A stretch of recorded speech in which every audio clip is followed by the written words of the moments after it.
Hi, എന്തൊക്കെയുണ്ട് വിശേഷങ്ങൾ? എല്ലാവരും സുഖമായി സന്തോഷത്തോടു കൂടി ഇരിക്കുന്നു എന്ന് വിചാരിക്കുന്നു.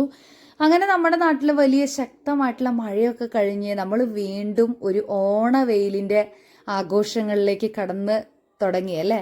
പതിയെ പതിയെ ഓണത്തെ വരവേൽക്കാനൊക്കെ നമ്മുടെ മനസ്സും വീടും മുറ്റങ്ങളൊക്കെ ഒരുങ്ങി തുടങ്ങി. അപ്പോൾ ഇന്ന് ഞാൻ എത്തിയിട്ടുള്ളത് ഒരു അടിപൊളി ഒരു വെഡ്ഡിംഗ് ഡേ ഇവൻറ്റ് ഹോസ്റ്റ് ചെയ്യുന്നതിന് വേണ്ടിയാണ്. അപ്പോൾ പഴയന്നൂർ, ചേലക്കര പഴയന്നൂർ എന്ന് പറയുന്ന സ്ഥലത്താണ് നമ്മുടെ ഇവൻറ്റ് വരുന്നത്. അപ്പോൾ നമ്മൾ അവിടെ എത്തിക്കഴിഞ്ഞു. എത്തിയാൽ പിന്നെ അറിയാലോ, നമ്മൾ അവിടുത്തെ ഉള്ളിലെ കാഴ്ചകളൊക്കെ ഒന്ന് കണ്ട് ആസ്വദിക്കും. അപ്പോൾ നിങ്ങളെയും കൂടി ആ ഒരു സന്തോഷകരമായിട്ടുള്ള കാഴ്ചകളിലേക്ക് സ്നേഹപൂർവ്വം ക്ഷണിക്കുന്നു. നല്ല അറേഞ്ച്ഡ് ആയിട്ടുള്ള വളരെ കാം ആൻഡ് പീസ്ഫുൾ ആയിട്ടുള്ള ഒരു ഓഡിറ്റോറിയം ആയിരുന്നു കേട്ടോ അത്. എല്ലാവർക്കും ഒരുപോലെ ഇരിക്കാനും എല്ലാ കാര്യങ്ങളും ഭംഗിയായിട്ട് കാണാൻ കഴിയുന്ന രീതിയിൽ വളരെയധികം വെൽ അറേഞ്ച്ഡ് ആയിട്ടിരിക്കുന്ന ഒരു ഓഡിറ്റോറിയം. സീറ്റിംഗ് ഒക്കെ അടിപൊളിയായിരുന്നു. അതുപോലെ തന്നെ അതിനുള്ളിലേക്ക് കടക്കുമ്പോൾ തന്നെ വളരെ സൈലൻ്റ് ആയിട്ട് വളരെ കാമായിട്ടുള്ള ഒരു സ്ഥലം പോലെ വളരെയധികം പോസിറ്റീവ് എനർജി ഉള്ള ഒരു ഓഡിറ്റോറിയമായിട്ട് എനിക്കത് തോന്നി കേട്ടോ. അപ്പോൾ ഇന്ന് നമ്മൾ അവിടെ എത്തിയിട്ടുള്ളത് പ്രിയപ്പെട്ട ജോസഫിൻ്റെയും ഏഞ്ചലിൻ്റെയും വെഡ്ഡിംഗ് ഡേ ഇവൻറ്റ് ഹോസ്റ്റ് ചെയ്യുന്നതിന് വേണ്ടിയാണ്. അപ്പോൾ നമ്മൾ ജോസഫിനെയും ഏഞ്ചലിനെയും കാത്തിങ്ങനെ ഇരിക്കുകയാണ്. കാത്തിരിക്കാൻ നമുക്ക് വലിയ മടിയൊന്നുമില്ലല്ലോ. അവരവരുടെ ദിവസമല്ലേ, ഏറ്റവും അധികം സന്തോഷത്തോടു കൂടി പ്രിയപ്പെട്ട എല്ലാവരെയും കണ്ട് വിശേഷങ്ങളൊക്കെ പങ്കുവെച്ച് പതിയെ വരട്ടെന്നേ. അപ്പോഴേക്കും നമുക്ക് ഈ കാഴ്ചകളൊക്കെ ഇങ്ങനെ കണ്ടുവരാം. വിവാഹം എന്ന് പറയുന്നത് ഓരോരുത്തരുടെയും ജീവിതത്തിൽ ഏറ്റവും പ്രധാനപ്പെട്ട ഒരു കാര്യമാണല്ലേ.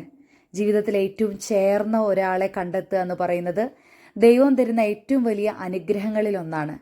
ഇന്നത്തെ ദിവസവും ജോസഫിൻ്റെ ജീവിതത്തിലേക്ക് ദൈവം ഒരുക്കി കൊടുത്ത മാലാഖയായി ഏഞ്ചലിന് എന്നും ജീവിക്കാൻ കഴിയട്ടെ എന്ന് നമ്മളും ആഗ്രഹത്തോടു കൂടി പ്രാർത്ഥിച്ചു. അപ്പോൾ അതേ കുറച്ച് സമയമൊക്കെ കഴിഞ്ഞപ്പോൾ സ്റ്റാർട്ടേഴ്സ് എല്ലാം ഓപ്പൺ ആയിട്ടുണ്ട്. ആളുകളൊക്കെ പതിയെ വന്നു തുടങ്ങി. അപ്പോൾ പള്ളിയിലുള്ള കുർബാനയും അവരുടെ വിവാഹത്തിൻ്റെ കൂതാശ കർമ്മങ്ങളൊക്കെ കഴിഞ്ഞതിന് ശേഷം ആളുകളൊക്കെ പതിയെ പതിയെ ഓഡിറ്റോറിയത്തിലേക്ക് എത്തി കേട്ടോ. അപ്പോൾ വരുന്നവരെ സ്വീകരിക്കാൻ വേണ്ടി അവിടെ നമുക്ക് സ്റ്റാർട്ടേഴ്സും ജ്യൂസും ഒക്കെ അറേഞ്ച് ചെയ്തിട്ടുണ്ടായിരുന്നു. ഇതാ നമ്മൾ കാണാൻ കാത്തിരുന്ന എൻ്റെ പ്രിയപ്പെട്ട ബ്രൈഡും ഗ്രൂമും എത്തിക്കഴിഞ്ഞു. അങ്ങനെ നമ്മുടെ ജോസഫും ഏഞ്ചലും രണ്ടുപേരും വളരെയധികം പോസിറ്റീവായിട്ട് എനർജറ്റിക് ആയിട്ട് അവരുടെ ദിവസം കണ്ട് സന്തോഷം. ഒരു മനുഷ്യ ജീവിതത്തിൽ നമ്മൾ ഏറ്റവും അധികം ഒരുങ്ങി നിൽക്കുന്നത് നമ്മുടെയൊക്കെ വിവാഹ ജീവിതത്തിലെ വിവാഹ വേദിയിൽ തന്നെയായിരിക്കും. ഇവരെ കാണാൻ ഇങ്ങനെ അടിപൊളിയായിട്ടില്ലേ? അപ്പോൾ എല്ലാവരും ചേർന്ന് നമ്മുടെ പ്രിയപ്പെട്ട ജോസഫിനും ഏഞ്ചലിനും നല്ലൊരു കയ്യടി കൊടുത്തേ. ഗ്രന്ഥം പറയുന്നു, ദൈവം യോജിപ്പിച്ചത് മനുഷ്യൻ വേർപ്പെടുത്താതിരിക്കട്ടെ. ഇനി ഇവിടെ അങ്ങോട്ടൊരു മാലാഖയുടെ കൂടെയാണ് ജോസഫിന്റെ ജീവിതം. അങ്ങനെ ഇനി ലൈഫിൽ ഒരു പാർട്ട്ണർ വേണം. ഇനി അങ്ങനെ ഒറ്റയ്ക്കൊന്നും പോയാൽ പറ്റില്ല എന്ന് വിചാരിച്ച് ഒരു പാർട്ട്ണറിനെ ആഗ്രഹിച്ച് ആ ഒരു യാത്ര തുടങ്ങി. നമ്മുടെ ഏഞ്ചലിലെത്തിയപ്പോൾ അവിടെ സ്റ്റോപ്പായി. എന്തുകൊണ്ടാണ് ഏഞ്ചൽ മതി എൻ്റെ ജീവിത പങ്കാളിയായി എന്ന് തോന്നാനുള്ള കാരണം എന്താണ്?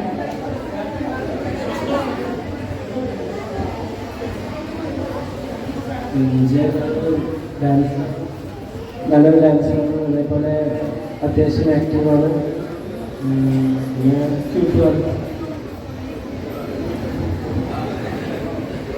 പ്രിയപ്പെട്ടവളായിട്ടാണ് ഇന്ന് ഏഞ്ചൽ ഇങ്ങനെ ചേർന്ന് നിൽക്കുന്നത്.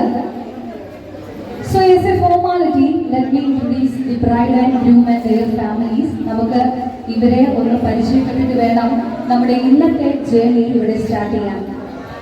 എനിക്കറിയാം നിങ്ങളിൽ പലർക്കും ജോസഫിനെ കുട്ടിക്കാലം മുതൽ പരിചയം കാണും.